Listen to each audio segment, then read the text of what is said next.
नमस्कार। आइए सुनते हैं गौतम बुद्ध के जीवन का एक प्रेरक प्रसंग। गौतम बुद्ध अपने भक्त आनंद के साथ एक बार जब किसी गांव से गुजर रहे थे तो सुबह सुबह उन्हें एक आदमी ने प्रणाम किया और कहा, मैं आस्तिक हूँ और मानता हूँ कि ईश्वर है। बुद्ध ने कहा, नहीं, ईश्वर नहीं है।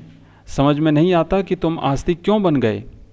मैंने खोजा है और पाया है कि ईश्वर नहीं है। वह आदमी चौंक गया। उसे लगा था कि बुद्ध आस्तिकता के बारे में कुछ और अच्छी बात बताएंगे, पर उल्टा हुआ। थोड़ी दूर जाने पर दूसरा गांव आया। दोपहर को एक और व्यक्ति आया। उसने कहा, मैं ईश्वर को नहीं मानता, मैं नास्तिक हूँ।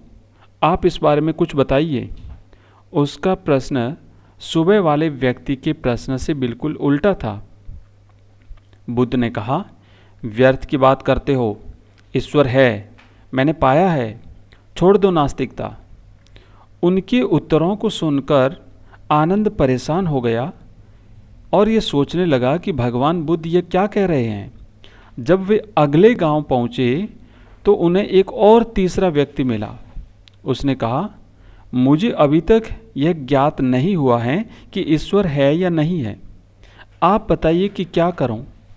बुद्ध बोले, अभी तक जो ज्ञात है वह भूल जाओ, फिर पता लग जाएगा कि सही स्थिति क्या है। अब तो आनंद परेशान हो गए। उन्होंने बुद्ध से कहा, एक ही दिन में 3 अलग अलग उत्तर आपने दिए।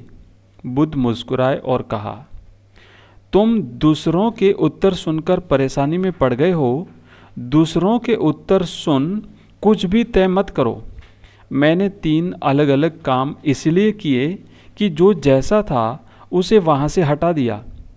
ये सब अपनी अपनी मान्यताओं में जड़ हो गए थे और जड़ता धर्म एवं अध्यात्म को विकृत कर देती है।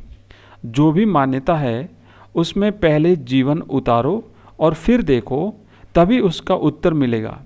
जड़ता सारे जीवन को भ्रमित कर देती है। धन्यवाद। इसी प्रकार की प्रेरक प्रसंग और महान कथाकारों की कहानियाँ सुनने के लिए हमारे चैनल को सब्सक्राइब कीजिए। Thank you.